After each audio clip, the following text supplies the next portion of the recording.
Hey there, and welcome to Matt's Garage and another episode of my Neoru build. This is a completely custom built car. It's all-wheel drive. It's based on a 99 Subaru platform, but as you can see, it's a Dodge Neon body. Here we go with the hood off, and I just did a quick little cleanup in the engine bay. It was a mess from all the dust working its way under there. You can see everything's apart over on that side, and then over on this side, everything's apart. And this wheel bearing is definitely toast. I'm sure you can hear that. And the other one spins really nice. It's not toast, but I have two new Timken bearings, so I'm going to change them both. Okay, well, I've been trying to get this front hub off the right side apart for a while. This is a 12-ton press, and that is not camera distortion. The bed is really bending. So, well, I'd given up on that one hub, but I figured I might as well throw the other one in here off the left side, the one with the nice free spinning bearing, and try it. And it just broke loose with hardly any resistance at all. You can see I was able to get this knuckle disassembled. I was able to get the hub out, and that's normal for that inner race to stick there. I can cut that off, no problem. But this one is a different story. This one did not come apart, and if I try any harder, I'm just going to end up damaging the knuckle, which is expensive. It's worth 5 times more than just a hub. So my solution was to order a new hub. It was only 20 bucks off of Rock Auto. Now the problem is I have to get this hub off of here. What I'm doing is just taking a hole saw that fits real tight to that hub and just doing that, and it's actually working really good.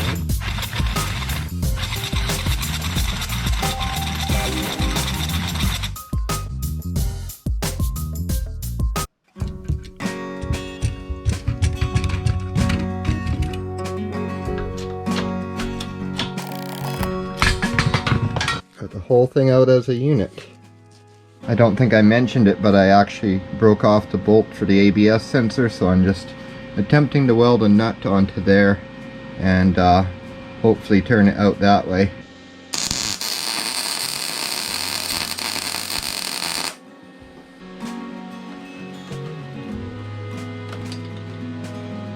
I got it moving, so there we go.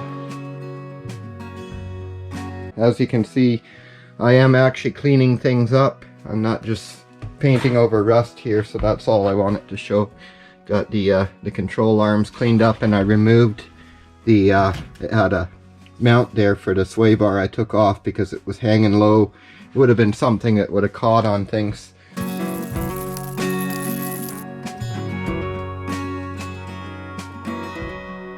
I give that a green thumb. So you've probably seen those pictures before of strut towers that have separated apart, basically breaking these spot welds around here, and the upper plate separates from the tower and comes out. So I definitely don't want that happening to this car, and so I've made a really heavy plate under here that comes down with these tabs. So it will also push the strut plate down a little bit in the strut tower, which adds some ground clearance.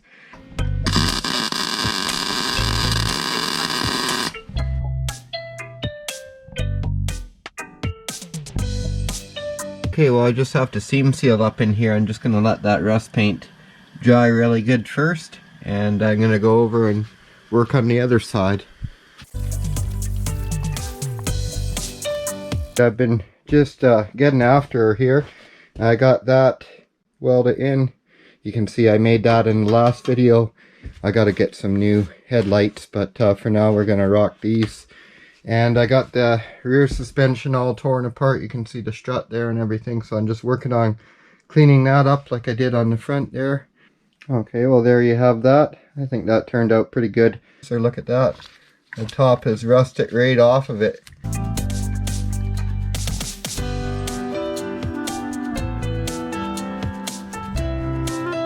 I'm just working in the rear wheel wells here and reinforcing the strut tower. Well, that's actually going to be a piece of 18 gauge that goes around there. Okay, so in the trunk here, you can see where I'm going to put that up in there.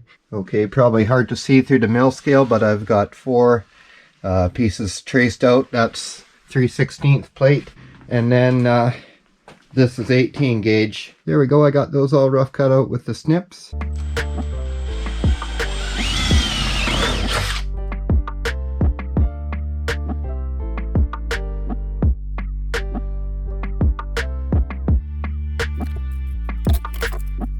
Okay, well I only had to go to 3 stores to get the right paint, another can of the right paint. But I got it, so here goes. Okay, you can see I've got all those holes brought out to size. I actually popped the old strut plate apart so that I could use this as a template just to line up all the holes.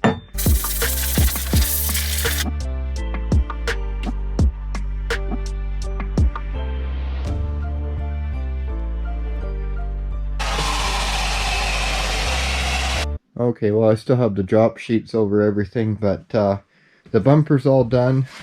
The bumper corners are done, and there's a lot of bracing and reinforcing in behind them that I just wanted to show off before I enclose it all. So it's really made to take a hit so that it won't just fold in. And there it is with the headlights in. So there's how that turned out so far. Of course, I'm going to get in there and clean things up a little before I paint it, and then I'll paint it and seam seal it. I just made this quick template for the internal strut tower brace, the one that will go in the trunk.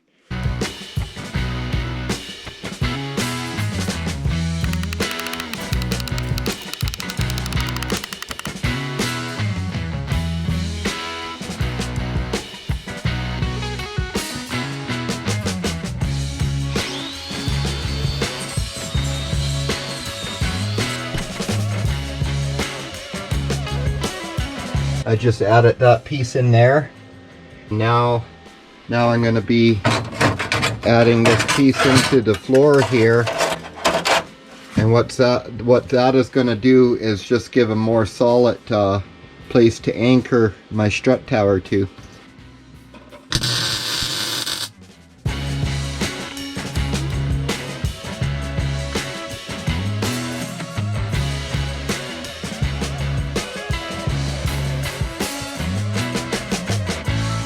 Okay, strut tower reinforcement is done. Just going to grind off a few of those welds and of course seal it up and seam seal it. But you can see I did put that extra plate down there to try and just beef it up a little more.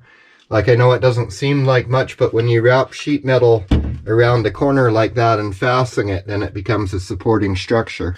Okay, well today's project is going to be a charcoal canister or a venting canister. I actually want to cut this open. As you can see, this is just very, very bulky. This is the original Subaru one, and there's just no room for it anymore.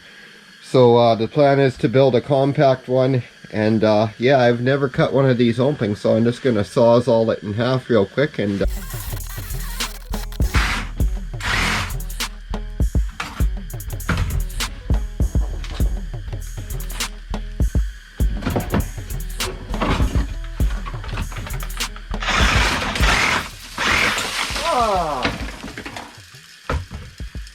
I planned on doing that more controlled. Here is my new compact charcoal canister, and I'm going to actually be filling it with this activated carbon for aquariums. I believe that's pretty much the same thing they put in these anyways. Here is the charcoal canister almost all done. You can see I put the screens from the Subaru one in there, and I'll be putting a little foam filters in there too, just to keep the charcoal from sucking up into any of these lines.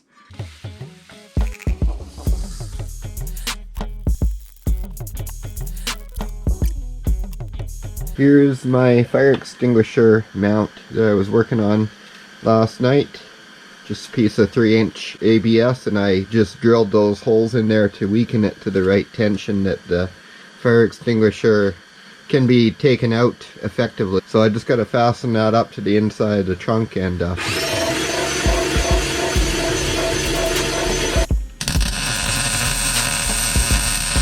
well, there we go. There's the final result of the fire extinguisher install So I've made hold down points in the trunk. There's 8 of them in total. And these ones down here will be used, they'll double as holders for the wire harness. I'll just zip tie it to the top edge of them. They're just chain links that I cut out and welded on. And then I went ahead and added some heat shields under the steering rack boots right there. You're not really going to be able to see them good.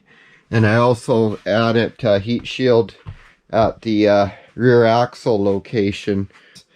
The airbox here, I'm just working on hanging it, and I had cut out these pieces for the bracket.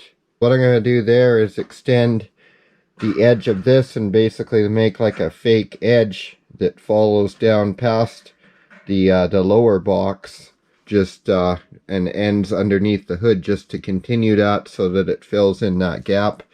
Okay, this should be the final mock-up before I move on to the other hood, trimming it out to fit and everything.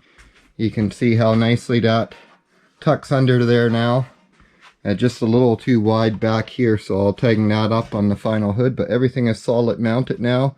That's where it's going to live. And you can see I put a round edge on the back here. I just had a piece of this round stock I actually saved from our old barbecue. It was one of the braces that went across underneath. Okay, I've got this all sorted out up top here. Now I have to work on a water draining system that'll allow the water to drain out the bottom of the box and safely exit under the car. So I've made this up. I know it looks like a giant flask, but it's a drain box, and it's got a baffle in there. Not sure how well you can see that, but basically the baffle goes like this. So it's kind of like an S shape, but it makes it so it can't suck up water very easily. Here's the drain box all done. Fittings welded in the top. Bracket welded on the side. Okay, well, I made this really quick template. Hard to hold on there, but anyways, I traced that out on some 20 gauge, and it looks kind of funky, but when that's all cut out and folded up, it'll form right around the end of this, and well, you'll see when it's on there.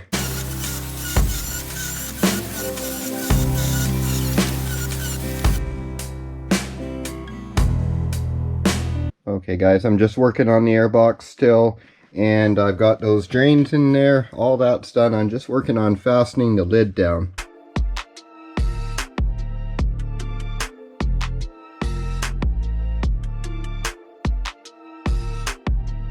I can straighten this up and get it on there.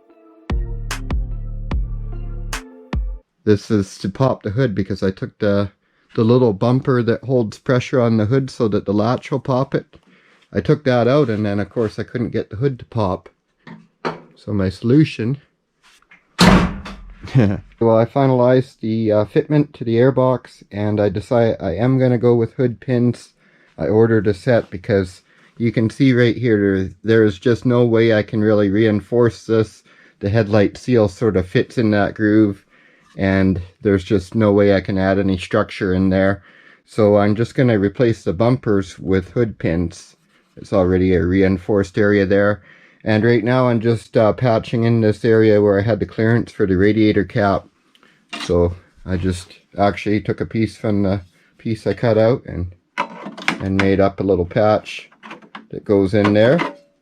You can see I also did cut out that place where the hood prop used to go. My hood prop now goes over right there. I'm just about to call it a night here, but I got the hood all finished, and I ended up putting another support piece in there to make up for all the support I cut out of there. I cut this one out of an old 240SX hood actually, and that makes sure the skin isn't floppy or anything here. It's got little rubber pads that support it, and I'll strip these decals off next. Okay, as you can see, I put some primer on there.